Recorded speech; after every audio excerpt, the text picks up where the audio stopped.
My name is Jessica, and I'm the mom of Ian. He has Pitt-Hopkins syndrome, and he's 20 years old.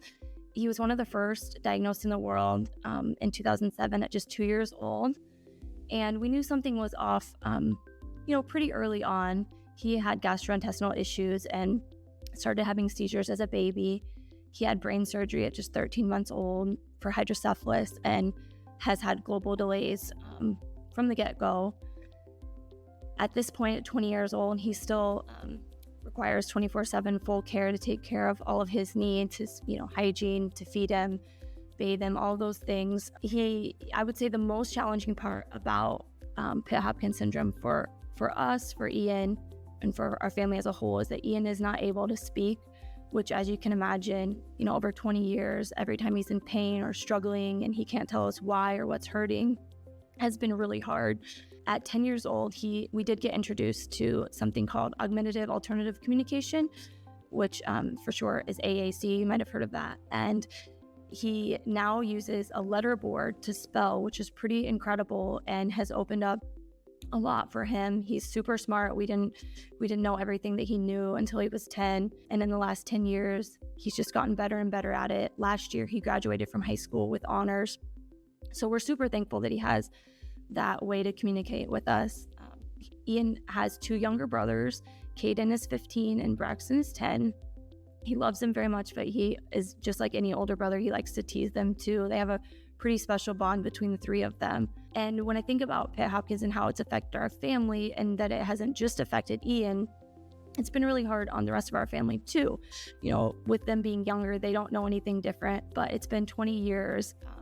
And the little things that people might not think about, they do add up. My kids, when they want to have friends over, Ian might be struggling and they can't have their friends over. Or something that always sticks out with me is Christmas morning looks a lot different in our household because most kids, you think about them running down 5 years old and wanting to open their presents. And my kids just knew every Christmas they needed to wait until Ian woke up because he might have had a sleepless night. So we always wait till he wakes up, and then he has to have his medicine and he has to have his bathroom routine and his shower and all of that. And so it's the little things like that. It can be kind of isolating when your life is a lot different than your peers. When we go to ball games, we sit alone a lot because of accessibility, and getting him in the bleachers is hard.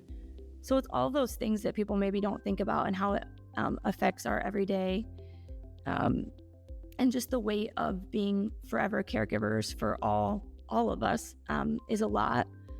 But I will say that our family has always taken the approach that none of those things compare to the difficulties that Ian faces every single day. So while our life doesn't look the same as maybe their friends' lives look, and our Christmases don't look the same, and we might have to leave a movie theater early because Ian's having a hard time or whatever it might be, none of it really compares to the struggle that he's dealing with every single day. So my kids have always said that they give their all in everything and that they do, because they realize that Ian can't. So they go out there and they do all the things that he can't do and really push hard, recognizing that they're doing it in honor of their brother. And that's a pretty special life lesson that I would say most people don't ever really experience. Another huge part of our life because of Pitt-Hopkins is the Pitt-Hopkins Research Foundation. And I'm super thankful for the foundation as being a part of our journey. Audrey and Teresa, the Lapidus and Pauca families, founded the foundation in 2012. And I immediately knew that this was something that my family wanted to be a part of. So I joined the board and have been on the foundation board since, and eventually became vice president.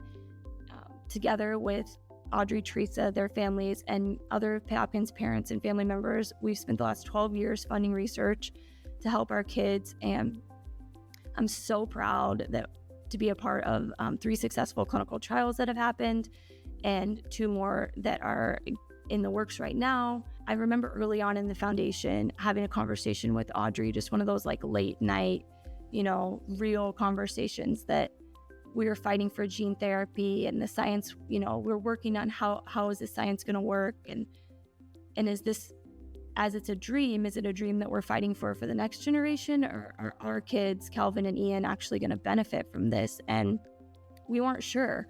So the fact that we're here and science has moved so quickly and the gene therapy Pitt Hopkins clinical trial will be recruiting later this year, early next year. It truly feels like a dream come true. It's something that we've been hopeful for, that we'll be able to help our children and other children like them. And I'm so thankful for the foundation for that, and to CTI for being a part of that and helping us bring all this into this reality to families like ours and for our children too.